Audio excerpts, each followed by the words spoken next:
بسم الله الرحمن الرحیم و به نام خداوند بخشاینده مهربان. با یکی دیگر از برنامه‌های مارشال بند در خدمت شما دوستان عزیز هستیم با معرفی هنرمندان عزیز و دوست داشتنی استان هرمزگان و امشب در خدمت یکی از هنرمندان و موسیزیان‌های به نام شهر بندرعباس جناب آقای علی عرب هستیم که همه شما با نام و رسم و آهنگ‌های این نوازنده و این خواننده آشنا هستیم. بیشتر از این شما رو منتظر نمیذاریم و با همدیگه میریم سراغ هنرمند قدیمی استان هرمزگان جناب آقای علی عرب. سلام علیکم. سلام ناظری، احوال شما؟ حال شما چطوره؟ خیلی ممنون، متشکرم. ما توی برنامه‌مون به زبان محلی خودمون صحبت می‌کنیم. موردی که نه اتفاقا خیلی هم خوب. خیلی هم خوبه. خب بینندگان ما خیلی دوستشو هستن که بفهمن آقای علی عرب اهل کجان، اسمشن، رسمشن، از کدوم منطقه هندن، اصالتا بندرین یا اینکه از جای دیگه سفری کوچی کردن و در بندرعباس زیبا بنشین. چون که خود همین بندرم واقعا بله و از تولد از تولدم خود محله شهناز، منظورم سالش سال 1354 به دنیا آمدم. ماشاءالله. تو خود محله شهناز. آفرین. اصلیتمو در واقع مال محله سریگه. آفرین. محله سریگه بندرم دیگه حالا به این سری تغییرات با ما به وجودی و اون شهناز خونه خرید و ما دیگه از همون زمان دیگه کلا شهناز بودیم و بچه محله آیت الله غفاری. آفرین. بعد فامیل عرب گویای چه سنخیت و چه فامیلیتی برای شما هست؟ فامیل عرب در واقع خب خود بویماشو هم حساب خیلی ها فکر کنین مثلا شاید مال اون طرف باشه. اون طرف منظور کجا؟ مثلا خلیج. مال مثلا کشور خلیجی. یا خیلی ها فکر کنین مثلا مال طرف آبادان و مثلا یا بوشهر خیلی اتفاق کردن خیلی ها به مگندل نه خود مال خود مثلا بندرم و بویماشم از همون زمان حالا من خیلی تو شجرنامه‌مون نبودم ولی کلا از همون قدیم دیگه ما هم تو بودم و همین فامیلی بودن و همین فامیل عرب رو تو بودن و همین محله شهناز. بله محله شهناز. متولد 19 دی 1354 19 ده 1354 هولوش 50 سال. بله ماشاءالله. آفرین. ماشاءالله. بزنم به تخته خوب موندی. بسیار عالی.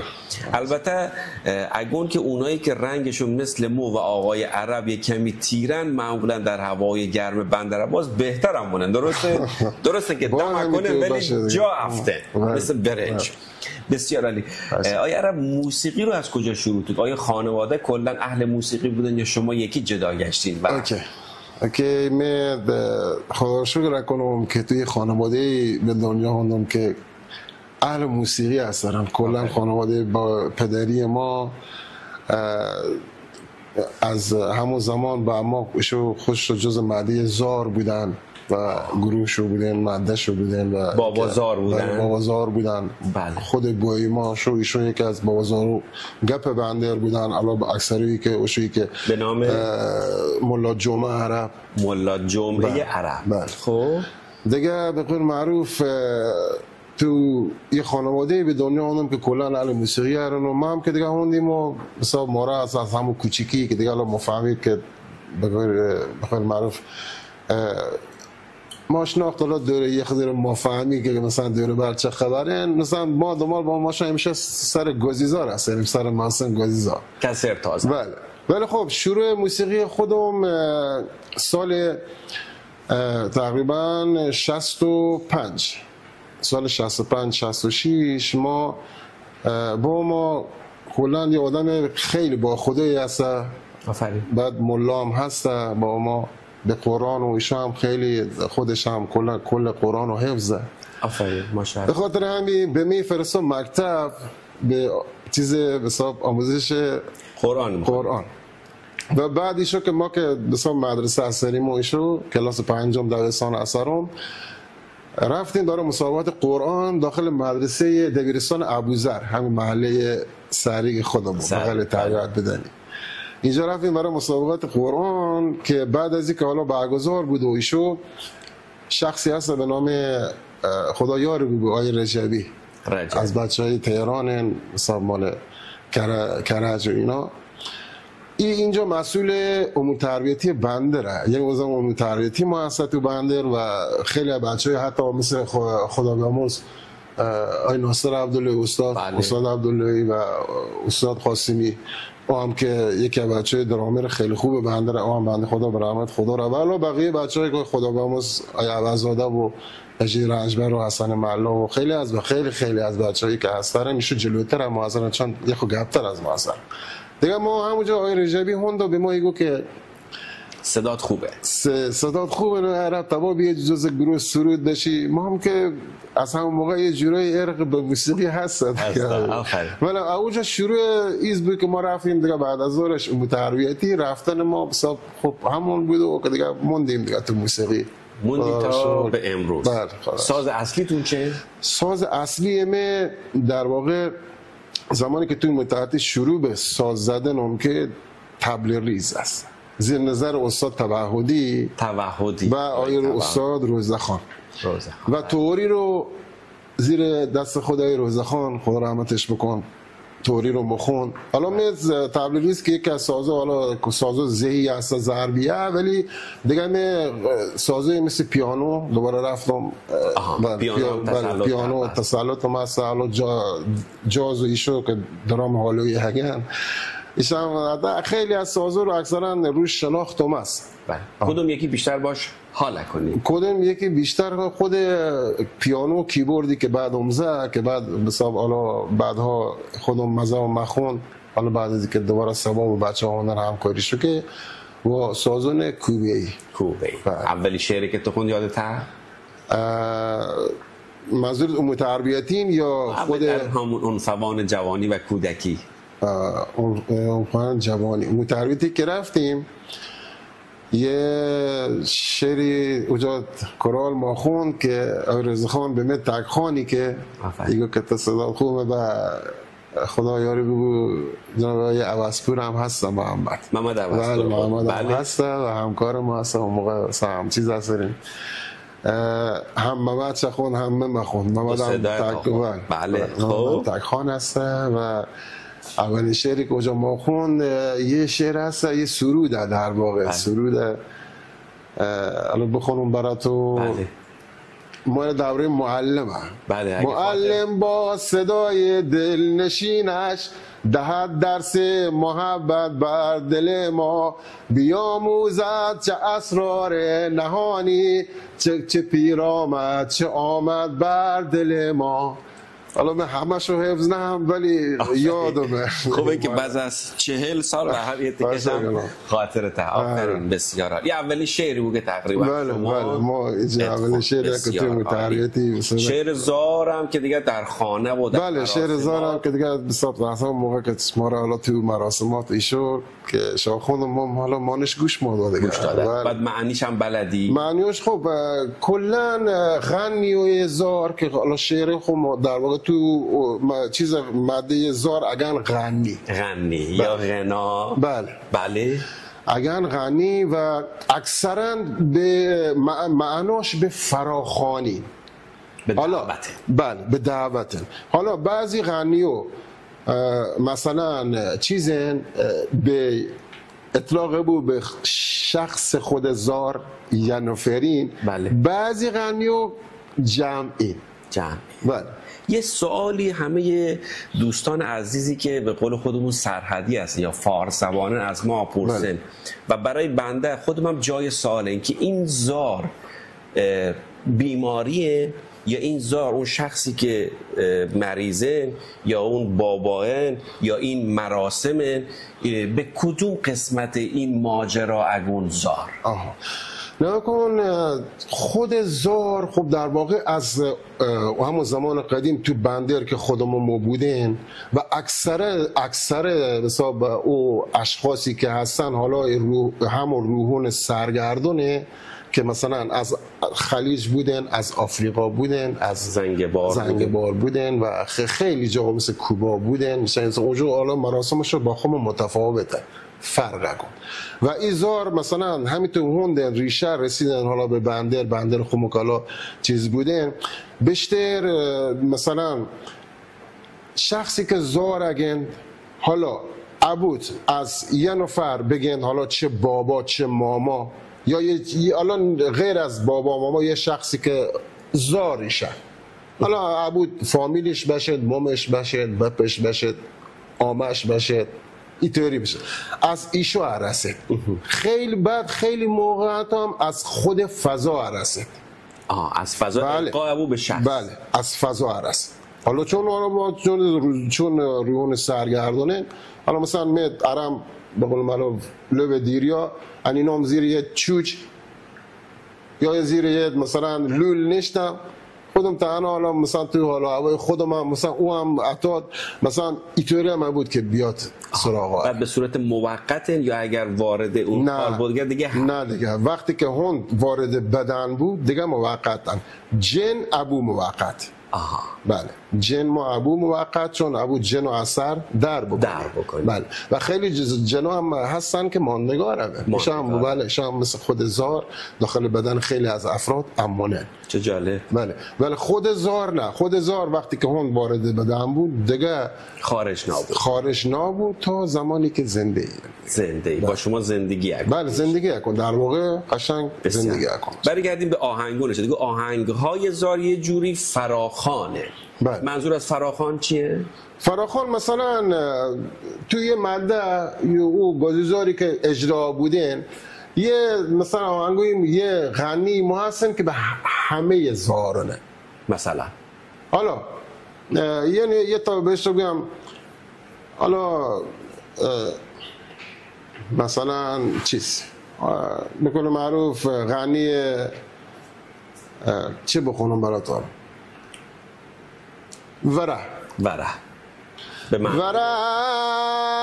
مدماكل ويا ورا مدهاسل ويا ورا مدباسل ويا ورايا في عام كولايا.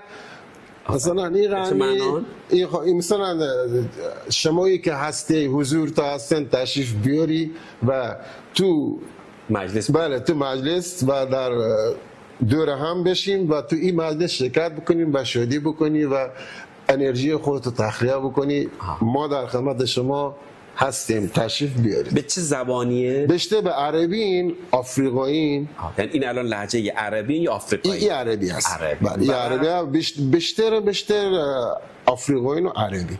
حالا هندی هم ما همه جایی ما تقریبا. بله، مال اون طرف مثلا بیشتر همه جایی ما. حالا عربا هم خودی زبانش رو تقریبا با هم خیلی جا متفاوته. خب یه توضیح هم فرمایید که در این مراسم سلسله مراتب چه شکلی، یعنی دعوت کنین چه کاری انجام بود که در انتها پایان پذیره؟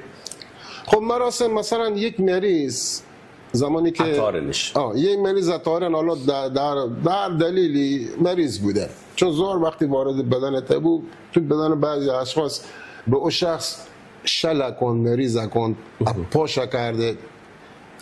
تو بعضی موقع سردرد شدید داره، تو بعضی موقع جندرد شدید داره، یعنی متفاوتن تو هر شخصی. کمک کننده هم ها یا فقط نه محدود کننده؟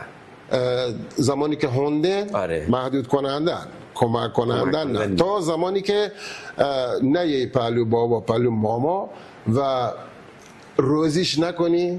چون تا زمانی که بلا تکلیف هم دیگه به هر حال او که حتی تو بدن تو بلا تکلیف هم. حالا تو مثلا احتمال شمه برم سر یا یه عصبانی باشم یا خیلی خوشحال باشم، مثلا او بیاد به خودش زیر و گازی خوب بکن و ایتکا بدن اذیت بود تا زمانی که بلا تکلیفن بدن و شخص اذیت محدود کننده. ولی زمانی که مثلا حالا به هر دلیلی هر پلو بابا یا پلو ماما او بابا ماما به هر حال یه سری کاروی ها که انجام بود، حالا اول که اتان او به او چیز به او شخص یه دوره 2 شعبه 3 شعبه انوسن که تکلیفی مشخص بشه که اون شخص که از کجا وارد بدن اون شخص بوده و دلیل هوندنش چه؟ دلیلم بله دلیلم میشه، بله اکثرا دلیلش است. بعد مثلا ایتکا معلوم کنه، بعد دیگه زمانی که معلوم شد که حالا او زار دیگه اگه پس تو دیگه حالا بگه که چیه، چه کاری، چه توات به ای بنده خدا راحت بکن، اذیتش مکن. هم تو که هستی دیگه بی مثلا چیه خودی بونو هر موقع نیازن بودو تو حالا تو معده گوزین یا تو معده چین اینطورین بشته چیزا کنه. یک زاری حتی توی بدن بابازار، بعد از طریق اون زار این دوتا با هم ارتباط برقرار کنه و مکالمه کنن. این گونه که بعد اون از ایشون پرسه که آقا مشکل این طرف چه و صحبت کنن و درمان کن. بعد حالا کاری که انجام دادن و فلان گوزی هنوزن براش دیگه گوزی گه مثلا اون زار اگه گوزی مباد گوزی منظور همین انگشتر مباد. بله حالا اوزار احتمالیش از زن باشه یا احتمالیش مرد باشه. اگه مثلا به انگشتر مواد به فلان و فلان و فلان بگه چشم به گوزی بونو گا بکش یا کر بکش به اگه به خون خارم اگه خون خارم مثلا به خوناده دیگه اوکی هم دیگه کاری امنین با این شخص و هستم کنارش. خیلی از دوستان پرسین که آیا امکانش هست که ما بیم این مراسم رو از نزدیک ببینیم، مشاهده بکنیم یا نه؟ ولی در کنار این موضوع یک ترسی هم همراهشون هست. چه پاسخی تا برای این دوستان؟ به نظر من ترس دلیلی نیست. چون اون مراسمی که برگزار بودن خودش و چارچوب خودش همیشه ایشه. حالا بعضی موقع بنا بر دلایلی چون زار تو ماده زار مثلا هستن، اگر نوا زمانی که عری وارد مجلسوی سلام مثلا نکن. آفرین. این یکی از اگر اساسا سلام مکن. علت خاصی شه سلام نکن؟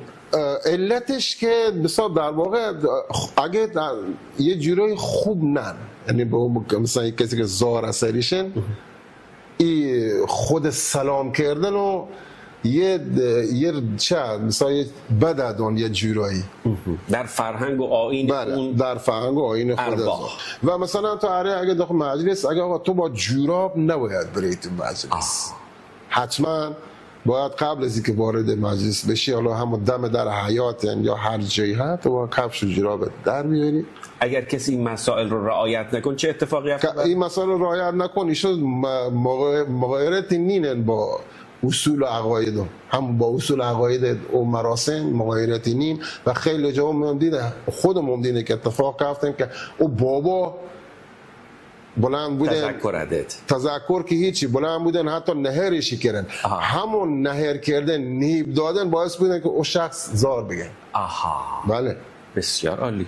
اینطوری بودن پیش موندن. پس اگر کسی هم بخواهد بیاید و تماشا بکن هیچ مشکلی نه، هیچ فقط این موارد رو رعایت بکن. بله رعایت بکن برای سر مجلس دوست هستن اصلا شاید جناب علی دوستای واقعا بفهمید تو بندری مراسم این که اصلا مال خودمون بندریانه مال استان هرمزگانه. بله وظیفه ما که بدونیم که چه خبرن تو چه اتفاقی اکید باید خودش هم مثلا کلی علاوه پزشکی تاثیرات زیادی بودن، علاوه خیلی از جواد مثلا مریض هوندن شل و پل که اصلا دکتر هیچ چاره ای نکردن که مثلا این مریض، ولی هوندن پلو بابا پلو ماما خوب بودن. آفرین را کفت. بله اللحاظ موسیقی و اللحاظ چارچوب موسیقی این ریتمای زار در این ریتمای بندری خودمون جا بود. بله اصلا جزء همین ریشه و پاموشی و اینجور چیزا. بله خود جزء همین ریشه.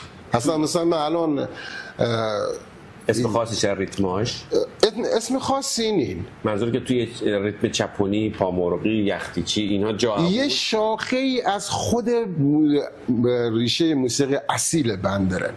یعنی یکی از شاخه‌های اصلی موسیقی اصیل بندرن. بله. ما اگر شعر چیز اگر گوش داده باشه شعر تعصب عین ندندونم نه که برام بخون. عین ندندونم حالا اخونم، ولی ما بگم که ریتم مثلا زارم داخل این کار استفاده هم کردن. حالا کنار زار ریتم رگی ما هستیم تو همین ریتم رگی که یکی از ریتمای مال حساب بارمالی مال جامائیکان در واقع ریتمش و خود چیزش هم که دیگه استادش هم که دیگه بارمالی بزرگه دیگه. بسیار عالی.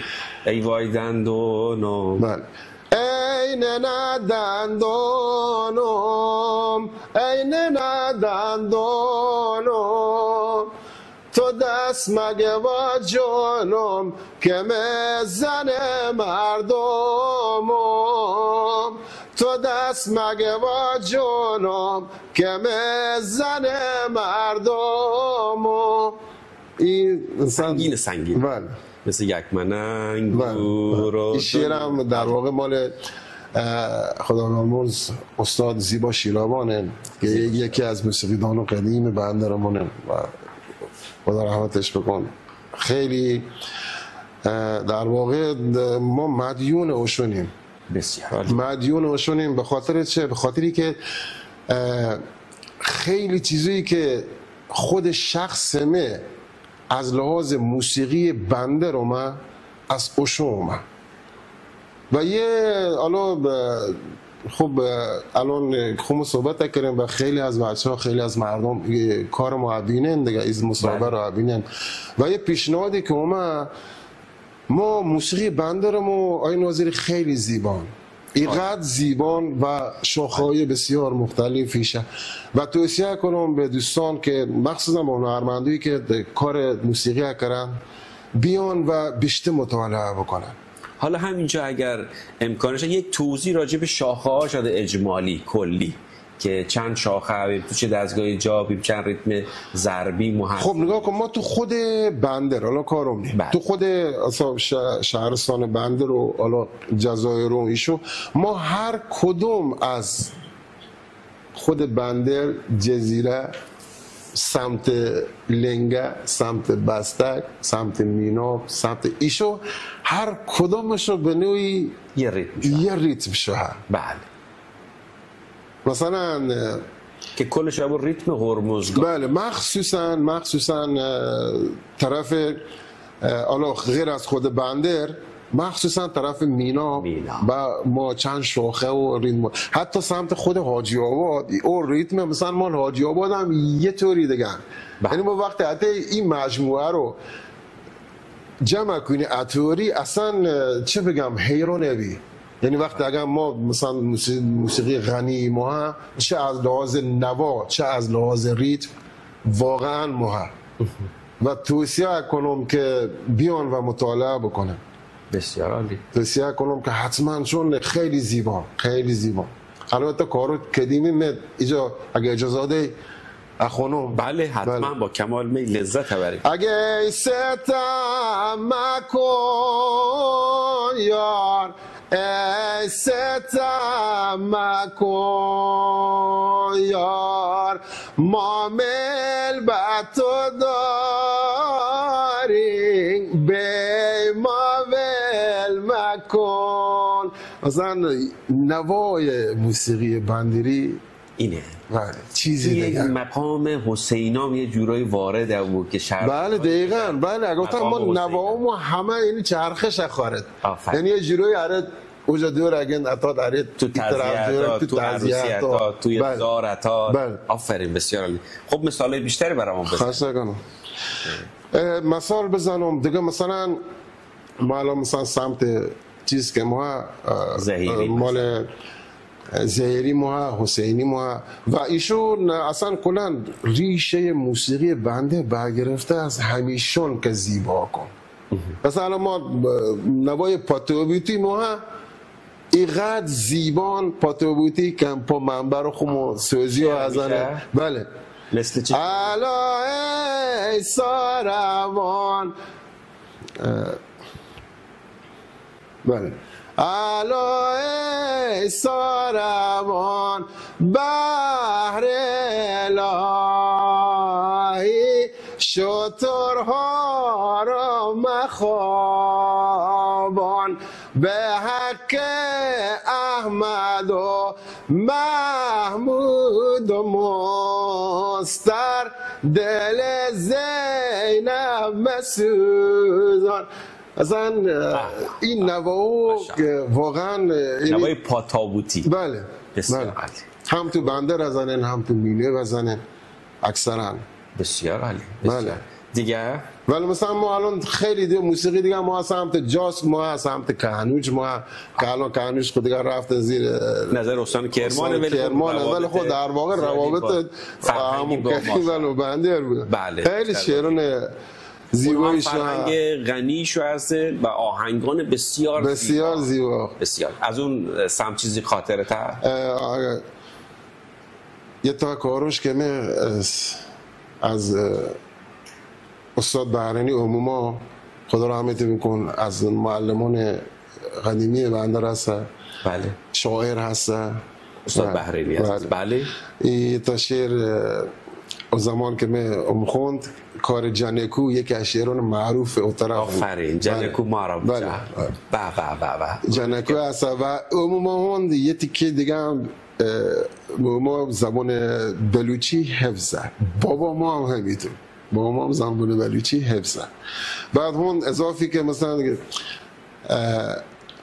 حالا تکه که ما اضافی کرده خونم بتکه اول ای را خونم جنکو ما را بچا تو پر ماری جنا تو گوتی چهموی خمارت مرا بد جای جنا دستم گه دروازه داری جان منی چما گل شاهک پری یار منی جانلو.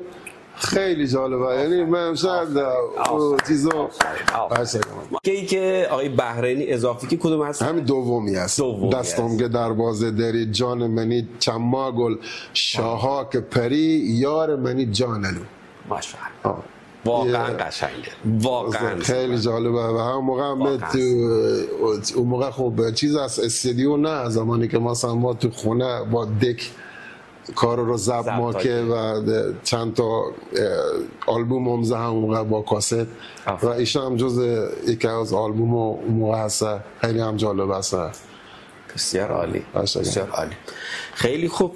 یه مقدارشیم به خود بیوگرافی آقای عرب پردازیم، مجددا برگردیم و از صداش لذت ببریم. آقای عرب ازدواجش که بله چه سالی؟ مثال 78 عقدم که و 79 هیشم ازدواج. بچه هم تو هست؟ بچه امنه هست تو همین 3 سال پیش که خدا یه تو بچه. ماشاءالله. دختر یا پسر؟ پسر. ماشاءالله. اسمش علیهان.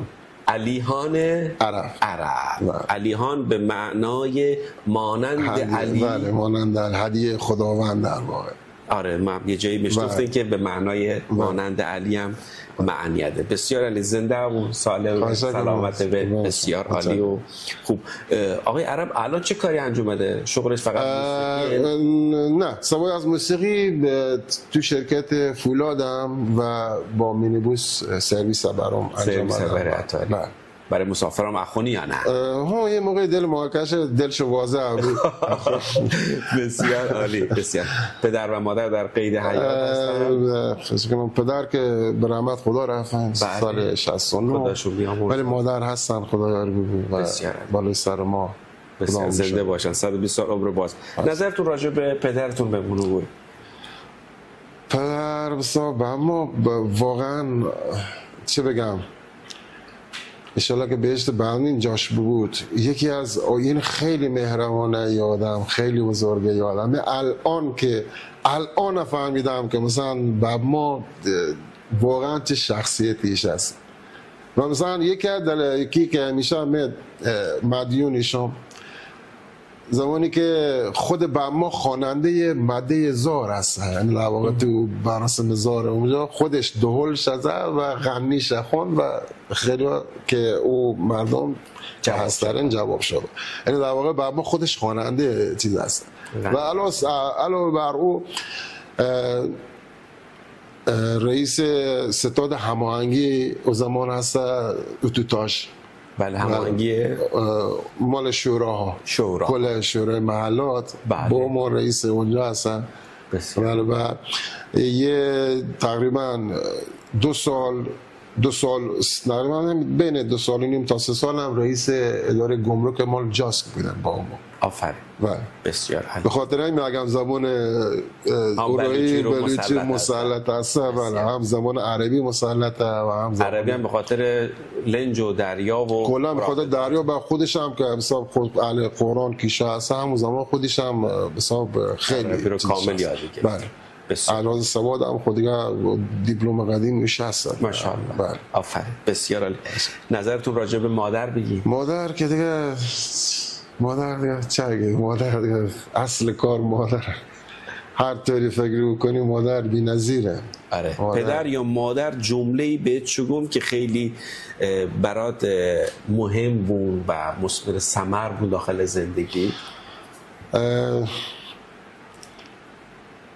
بابا خدا رحمتی بکن، من کلاس 5 قبول بودم به اول راهنمایی که بابا ما به رحمت خداش بیامرزه و همیشه به میشه گفته علی همیشه هوای خودت و خانوادتت باشه. این جمله شما همیشه تو گوش شما و یه جورایی بساب شفاهمی که دیگه الان بعد از من شما خودت حواست به خودت بود، حالا در هر صورت در هر زمینه‌ای که هستی و فلانی و به خانواده‌تون و به خانواده. همیشه این جملهش من هیچ وقت فراموش نکنم، همیشه حواست به خودت و به خانواده باشه. آفرین. آقای علی عرب الان حسرت چیزی همیشه یا نه؟ در واقع خب خودم وقتی که فکرش کنم یه جورایی حالا موقعیت شد دیگه، حالا شاید ایجاب نبوده اینا چیز نبودن، ولی خب در واقع من خودم موقعیت خیلی بالاتری مباسه از خودم تو زمینه موسیقی. انتظار بیشتری؟ بله خیلی انتظار بیشتری، چون به هر حال هر شخصی تو هر زمینه کاری خودش او توانایی خودش فهمید دیگه. آفرین. بله توانایی خودش فهمید و بازم خدا رو شکر. مثلا دوست هست که چه کارهای دیگری انجام داده، کجا باشی الان؟ من دوستم نه جایی باشم، دوستم اصلا کار همینطوری که الان بندارم همینجا بودم، ولی آخه من خیلی وقتا اینو فکر کنم مگم چرا ما این سری چیزی که آدم از گذشته از قدیم خیلی با ارزش داره که برسه. وقتی من الان موسیقی بنده رو ببینم، خب خدا رو شکر خیلی از بچه‌ها با استعداد الان خوندن، خیلی بچه‌ها آره تو خیلی هاشو تو زمینه مثلا عروسی کار کردن، خیلی هاشو خوندن کلا تو ردن نهن و خوندن و این خوبه، ولی یه ایرادی که بچه‌های الان شوها متاسفانه نرفتن مطالعه بکنن. استعداد شوها نهوندن، یورو خوانندن، رفیق نوازندن، فنانن خوبن، ولی اون مطالعه اصلی در مورد موسیقی بندی که غنین خیلی اشتباه بشه. بله.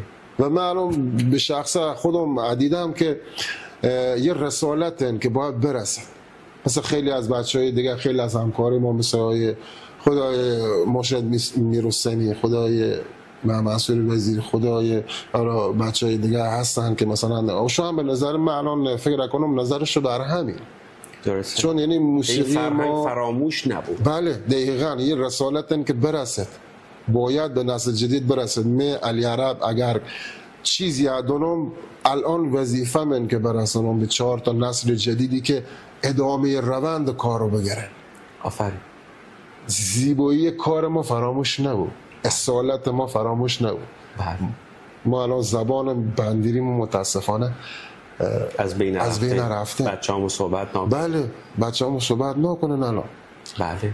من خیلی از موقعیت خوب یک کلماتی علیهم داره تا مثلا نشتم توی جنگل پس شوی خنده مثلا تو هنو یادتن بابا، هنو یادتن چند فرهنگمونه. این اصل کار ما این وگرنه فارسی حرف زدن و به قول معروف ایتکا خب دیگه اون آمیانه دیگه به هر حال آدم یاد اگه خانه آخا. درسته.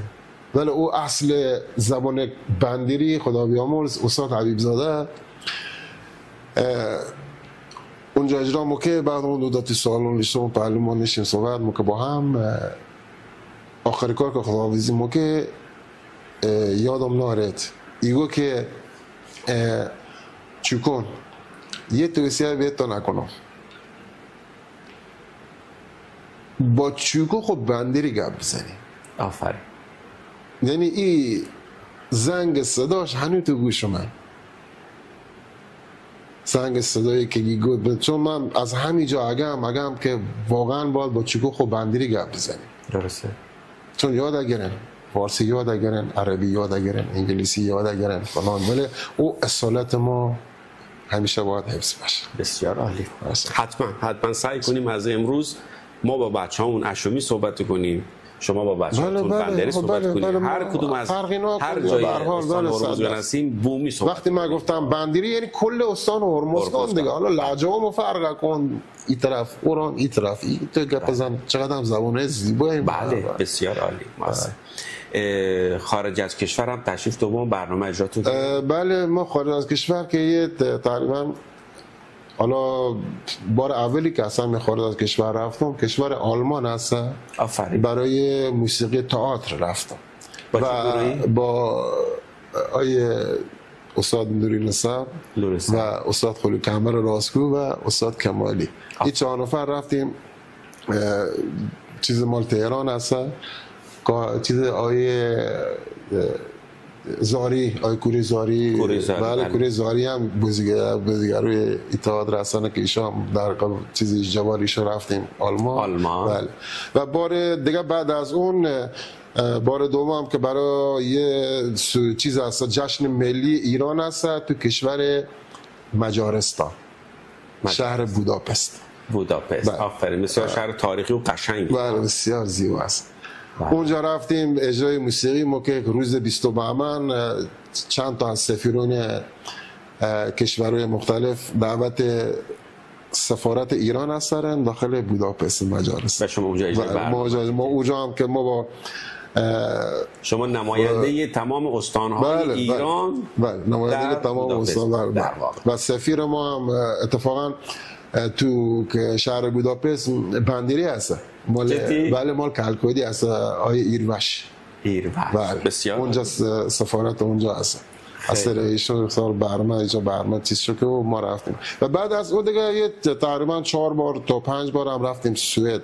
سوئد که مال بندریونه. اون دیگه اونجا هم که هم بندری هست و هم جای دیگه اش تو سالونی دیگه اجرا ما که حتی به خود چیزا چند تا دانشگاه و مال سوئد که موسیقی کار کنه رفتیم براش اجرا ما که ورکشاپ مون اونجا ساز کوبه خود اونجا در واقع دیگه. شاگفت یک استادی رو دعوت شد که استان هرمزگان که سازهای کوبه‌ای رو نوت نویسی کن و شاگفت نوت دهل رو درش و نوت کسر رو درش توی نوت پیپه مونده. شاگفت پیپه یه مقداری حالت ضد ضرب میشه اصلا خود دلکسر ریتم دلکسر بندری خوب اصلا باز برگرفته از 3 ساز دیگه. یعنی تا این 3 ساز نبود دیگه لنگه یه جیرایی خب همین. بعد به اوشو خیلی جالبه. به اوشوش نگو چطور مثلا ضرباهنگی که نواخته و دول هیچ کدوم با هم سنخیت چنین ولی ریتمی به این خوشگلی پری تو این خیلی چیزا که مثلا ورکشاپی منو هستن واقعا لذت شو خیلی جالبه. مثلا شاگو خوب آفریقایی هم خیلی ریت شاگو ما مطالعه روشون میکنه خیلی ریتم جالب و زیبا و فلان تو همین شاخش ها. ولی شاگو این یه چیزی دیگه. الان توی عروسیون هم زمانی که ریتم حالا چپونی حتی اون بالای بالا اوج قشنگی رو ببینید که تونبازن اون چوبشون رو در میاره و اون ریتم بقول پیپی رو شروع کنن که ضد ضربی برای خودش ولی در عین ضد ضرب بودن ضرب قشنگی و پری رو تولید کن که همه لذت ببرن ازش. بسیار عالی. بسیار عالی. خیلی هم خوب. توی زندگیتون نگران چیزی هم هستید؟ خب نگرانی که دیگه خب ایرانی و همیشه اون نگرانی و همیشه حالا بر نحوی که بودن، حالا یکی از لحاظ موقعیت کارین، یکی از لحاظ مسئله زندگی، یکی از لحاظ آینده این که قراره چه اتفاقی بکه و همیشه نگرانی و مقاله. خب بازم خدا رو شکر. نگران کسی هم هستید یا نه؟ نگران کس که چه بگم بله معلوم مثلا خیلی رفیقم متاسفانه وقتی که یه سری موقعیت شعبینم همیشه اون نگرانی و نسبت به اوشو حتی مثلا تو خانواده مثلا این چیزو پیش تا اتفاق که مثلا پیش تا هست نگران هستی. بله نگران. ایشیم به سریال پایتخت. بله. که آقای علی عرب توی سریال پایتخت خوش درخشیدن و یک پرچمی بودن به نمایندگی از استان هرمزگان و شهر بندرعباس که خیلی از ما هرمزگانیان سریال پایتخت رو در اون قسمت خاصش که به قشم سفر شاکه رو نگاه ما که فقط و فقط به خاطر صدای خوشنوای آقای علی عرب با اون شعر زیبا که درخواست کنم خودش از 0 تا 100 رو برامون تعریف که چه شکلی به این سریال دعوت کرد. بفرمایید. حالا در مورد خود کار جیمن نارنجی بگم. خود جیمن نارنجی در واقع یکی از شیران قدیمی بندرن. بله. قدیمی بندرن و زمانی که به سری اولی که خود آقای مقدم کارگردان سریال پایتخت و آقای آریا عظیمی نژاد چیز حساب کل برنامه موسیقیش دیگه دست استاد عظیمی نژاد است. ایشون موندن بندر و رفتیم تا آموزشگاه نگارستان چهارراه فاطمیه. بله. رفتیم اونجا و آیه کمالی هست، استاد کمالی، استاد روان هست و آیه قویدل هست، نوید. بله. نویدم که از تبار شما بود و بچهای که نویدم بله. بسیارم قوی. خیلی هم کارش درسته. بله. و رفتیم اونجا نشیم صحبت مکویشو شگو که او کارو یه تکم شناها کارو گوش مده و شگو که ما این اتفاق قرارن که از تهران از کجا علی آباد کتی رو شروع بشه در تهران و هر جا که برسه به بندر و از بندر برید قشم تمام بشه این سریال. حالا چون وارد جنوب بودین ما این کار ما که شما به ما انجام دادیم تلفیقی بود در واقع. بله دیگه این سری ایشون رفتن بعد 2 ماه بعد خدای عظیمی نژاد تنها هون بندر. بله. و بچه به من زنگ شده من رفتم استودیوی محبی امید محبی. بله. و اونجا خلوق انبر هوند خلوق انبر هست با گروهش بله مثلا خودت که داخل کار جفتی زن. بله. و خدا بیامرز کیس اسماعیل فامیلش محله گلکنی محله شنیدی نوازنده چه هستن؟ کسر. نوازنده کسر. بله. آقا اسماعیل عزیز. بله. ایشون جمع بودیم و این کار رو جمع بودیم و کارمو بس و نشتیم ما رفتم داخل اونجا. یعنی خودشون پیشنهاد شده که جومنا نه شما خود آقای عظیمی نژاد نشتیم هفته ایگو که یاره بوده تا می کار بلوسام برات. بله. و کار اینا پس لپتاپ نشته و کار پخشی که داخل چیزو من نشارم نگاه مکه و بنز نارنجی سریال تداعی برای شما نظر من رو جلب که یه جورایی جلبی که حالا هم تو افکار خودم چند تا شعر مرور مکه فلان بعد او بنز نارنجی که نظرم جلبی که اصلا ناخودآگاه هند خودشان قبل از او سبز نارنجی رو هم تو مرور مکه در واقع بعد بنز اومدی خودش این اتفاقو که ای جرقوی خواب هم تو بون دلم به دلت جیم نارنجی کجا منزلت جیم آیا از این نجات ایگو خودشه برقشی گو عرب ایگو همین رو بخون. چی داری بخوری؟ چی داری میخونم؟ دلم پی دلتن جی من نارنجی کجا منزلتن جی من نارنجی بوده وی نازنی نازت به نازم جی من نارنجی بوده وام بینین که من سازم جو من نارنجی دلم ایتکا بود که بله از همینجا جراقی خواه ایگو که خیلی عالی اصلا دیگه خودشه هیچی دیگه مکن و بریم بزد و دیگه ما در جوار استادان عزیز یادم خدا رحمتی بکن جناب استاد پیلافکن هم هست اسماعیل پیلافکن اسماعیل پیلافکن یکی از نوازنده بسیار عالی ساز کسر هست که از نوازنده استاد حبیب زاده هست سلیم هم هنوز هست که پیپش هست بله هست زنده باش خدا یارش سلیم هم هست خدا یارش بود که دیگه با هم ایشو چیز مکرد و ضبط بکنه همون رو هم دیگه بساب تمامش که بعد کلن پروژه ریواگی با تهران دیگه خودش اونجا کار تنظیم و میکس و ایشش دیگه اونجا انجام میده خیلی هم کارن بسیار عالی بود عالیه واقعا عالی و واقعا خوش درخشید و ما به عشق جومه نارنجی هر شب این سریال رو دنبال ما که آقای عرب شو فرمود از بنز نارنجی یک لحظه دقیقاً از رنگ بنز نارنجی تداعی بود که با هم تلفیق بود همچین اثر ماندگاری تولید بود ما مجدد به شما تبریک و به نیابت از همه هرمزگانی ها و همه ایرانی ها که از این سریال لذت شد ما شما تقدیر و تشکر سپاسگزاریم. برگردیم به شعران خودتون. خودتون هم شعری تو بود؟ شعر سرایندش خودتونه؟ سرایندش خودم بشم که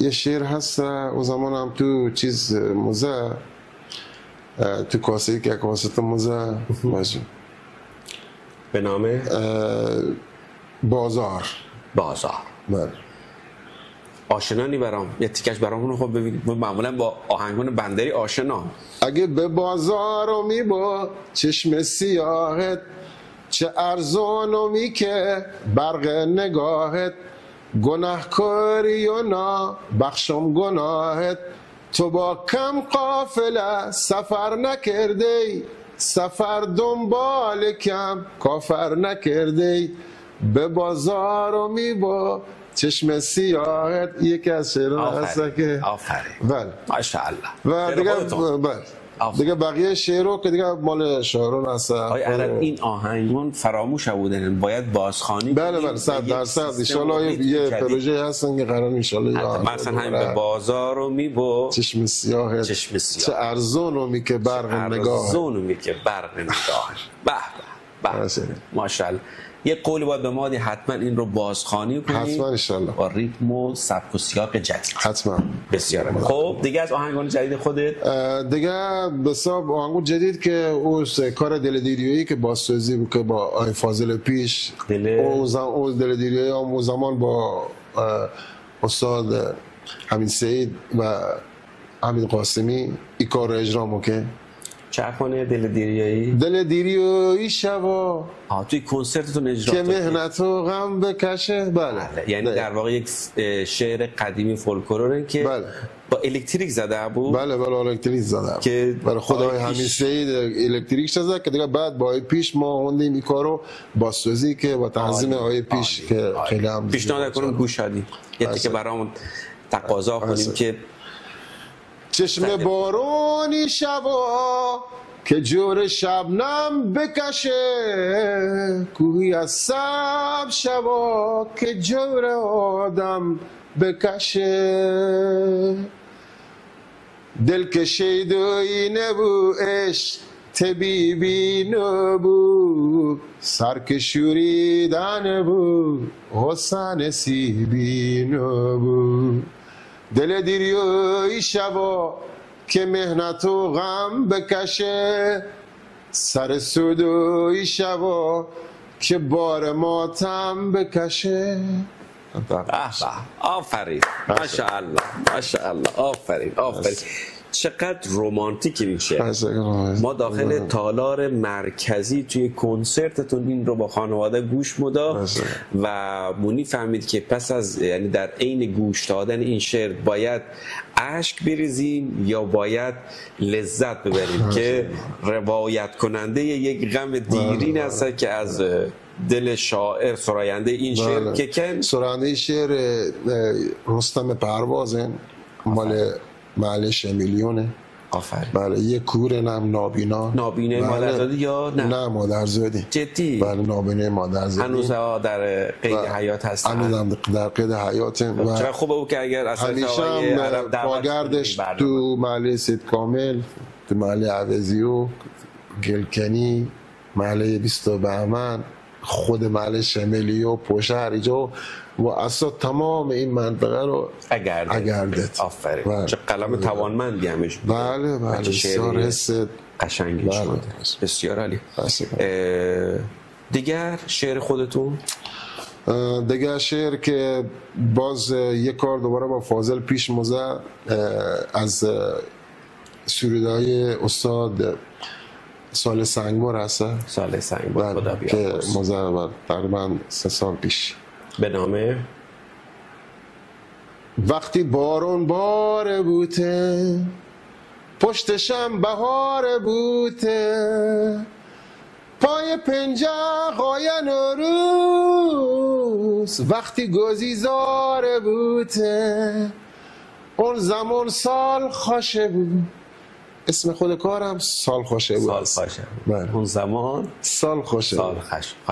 یاد این شعری از اسحاق احمدی افتادم که نزدیک به همین شعر بارون نیزه دنیا تری کردن سر کوه گنو گل دری کردن بدو برم یار عزیزم که کنارون ایسین بری کرده. آفرین. بسیار عالی. یادی هم موقع از دوست بله خدا احمدی که خارج از کشور هستن ان شاء الله موفق باشه.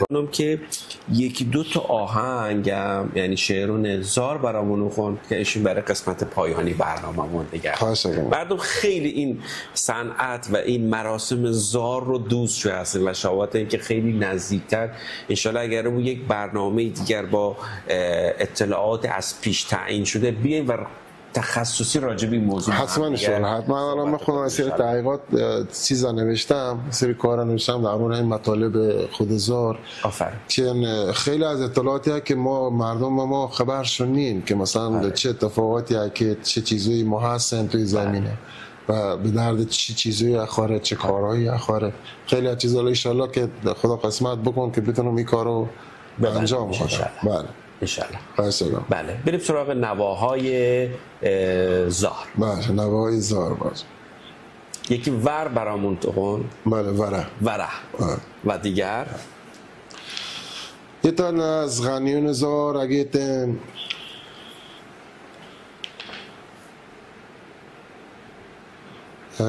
من کدوم یکیش انتخاب بکنم خیلی این خوب. دینگو مارو هم نوایی. بله خود زار دینگو مارو اون رو برامون بخونیم.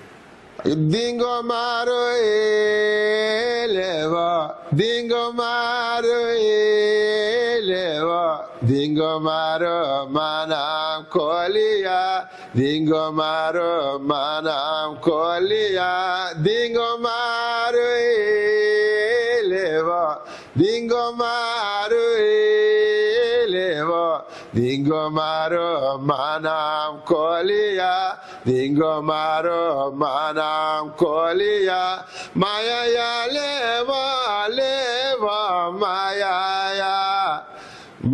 یا لیوا لیوا مایا یا از داک مریض مداوا شفاعت الگنبایا از داک مریض مداوا شفاعت الگنبایا شفاعت الگنبایا. معنیش چه بود؟ معنیشو که خود اولی مال دینگو مارو خود بسیار دینگو اسمش حسین دینگو مارو. بله اسمی زار دینگو مارو. بله کلا مال بسیار ماده لیوان. بله لیوان یک ریتم یا یک اسم؟ لیوا هم ریتمن هم اسمن در واقع. و اون سایزی که بین مثلا تومان بین دو تا پا قراره اسم اون ساز. بله اون اسم اون ساز مثلا ما لیوا اسم یه تاش ماسندو. بله ساز اسم جالبیش. حالا بله حالا ان شاء الله حتما توی حساب کارم اگر خدا یارادت عمری یادت که بتونم این کارو همین که من گفتم یه رسالت که باید انجام بشه در واقع منظورم با همین این چیزا بسیار که ان شاء الله که بتونم این کارو انجام بدم. بسیار عالی. این شعر دیگه ما نظام شعرن یا چیز دیگری به نام زمری ما را اون شوری هم باز دوباره مال شوری ما یتم شبری ما یتم دم گم سرا مرا شبری ما یتم دم یم. بله چون یکی از دوستان شخون شگو شبری ما را هیشه خودشی کرد. مثل ما که اطلاع نبود خیال شگه که آقا این هیشنه مثلا عرض شگون هیشن شبری ما هیشن روز دیدار یاره چند تا آهنگ رو از چسبونه به هم دیگه و این کار رو انجام بده. بسیار عالی. دیگه نوای دیگه تو از زار برامون نوا دیگه هم ها. بله نوا ما اگه تن ایا نوره وردای طولان طولان ای اختلال کل فراش طولان طولان. این چیز دیگه بسا مال یه سری زار دیگه، یه سری زار خاصه. منظورم اینه که من خیلی غنی، خیلی چیزای جذاب بیشتر، خیلی چیزا مثلا ما خیلی مثلا تو بندر زندگی کردم ولی خیلی از بچه بندری کمتر اتان پهلومه تا بچه شهرستانی اتان در مورد این چیزا تحقیق کنن. بله اصلا ما بیشتر موافقه یه چیز واقعیت دیگه. من خودم تو بندر جناب علی بندری آقای حکمت بندره و اینجا زندگی کردم ولی خب اتفاقاتی که مثلا آدم بیشتر دوستش هستن گرایش اینجا بیشتر بشه اون رو بیشتر شاسته چون دم دست نزدیک نگه هر موقعی بخوایم دم دست ولی اون آدم از شهرستان بله شهرستان از پایتخت بلند مثل خیلی بچهای این چیز مستند کامران حیدری مثلا مستند دیگه مارو رو ساخت که روایتگرش خدا بیامرز حمید سعید هست. بله چقدر جالب بود. چقدر مثلا خیلی از بچهای دیگه که موندن کارشو ساخت. بسیار مرسی از شما. برای انتهای برنامه ما یک شعر درخواستی خودم هم هست. اون یه دونه شعرم اگر امکان شه و صلاح داریم برامون اخوانین و سوالات پایانی و خداحافظی. یک من انگور و دو نیمه یک از شعران سنگی. یک من انگور و دو نیمه آب انگور و بله با دو لیلی و دو مجنون با دو شیطان و بله ای وای دل ای وای بدلم جانی دل مشکن تو دلم ای وای دلو ای وای بدلم جانی دل مشکن تو دلو. من نمیرفتم ز غربت تو فرستادی مرا گر در این غربت بمیرم آق من گیرد تو را ای وای دل ای وای بدلم جانی دل اشکن تو ماشاءالله. این شعر رو خیلی دوستون بود خودم و همیشه زمزمه که و الان متوجه شدم که چقدر غلط غلط زمزمه و چقدر اشتباه بود و باید این فیلم رو ببینم اینویسم و مجددا تمرین کنم. مرسی از شما که توی برنامه خودتون افتخار تو دا و تشریف تو لذت بود از مصاحبت. آقای عرب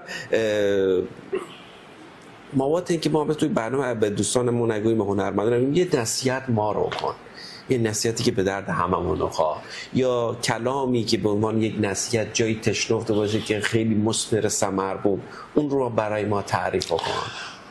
اتفاقا یه چیز ما بگم که به خودت ما بگم بله که در زمینه حالا کارونی تئوری حتی تو خود صدا سیما هستی و بشته اتونی بچهای خودمو بیوری و ازش استفاده بکنی.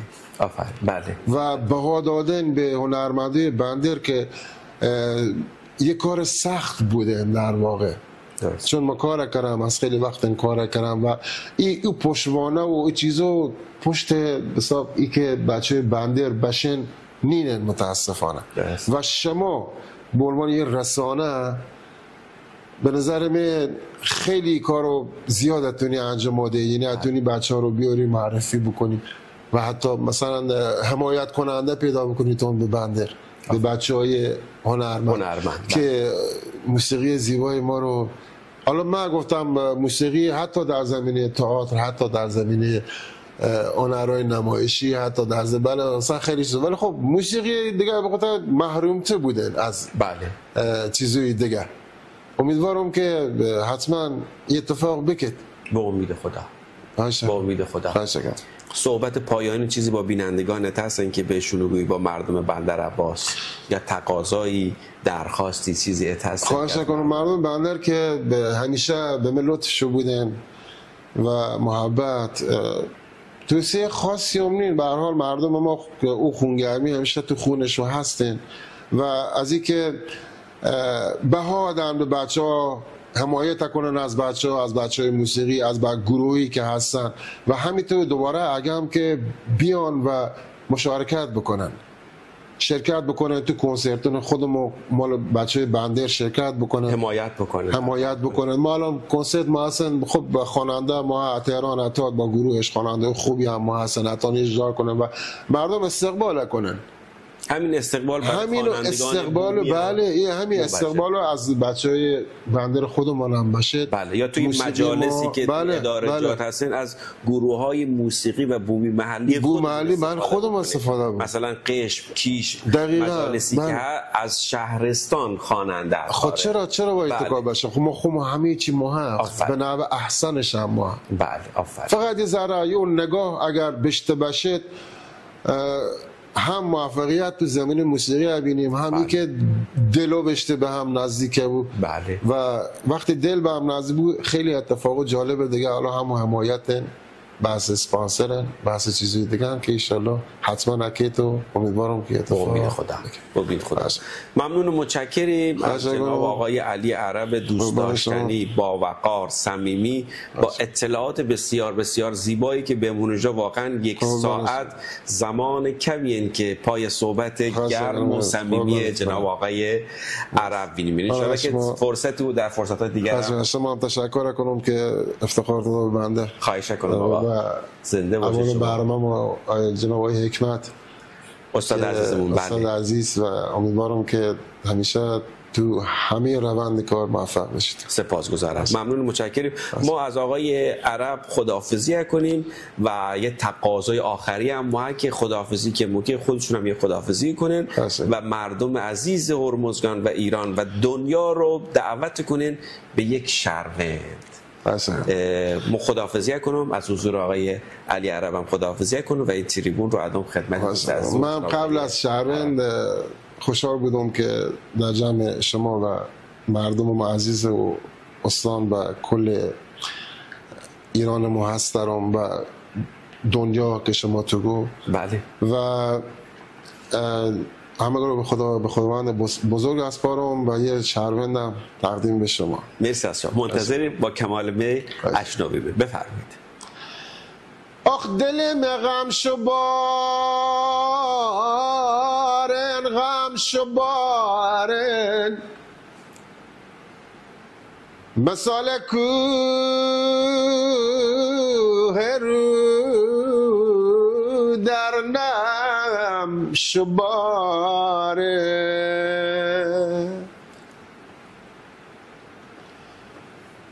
آخ نمیدونم بخندم یا بگریم که دل بر دست نامحرم شو باره.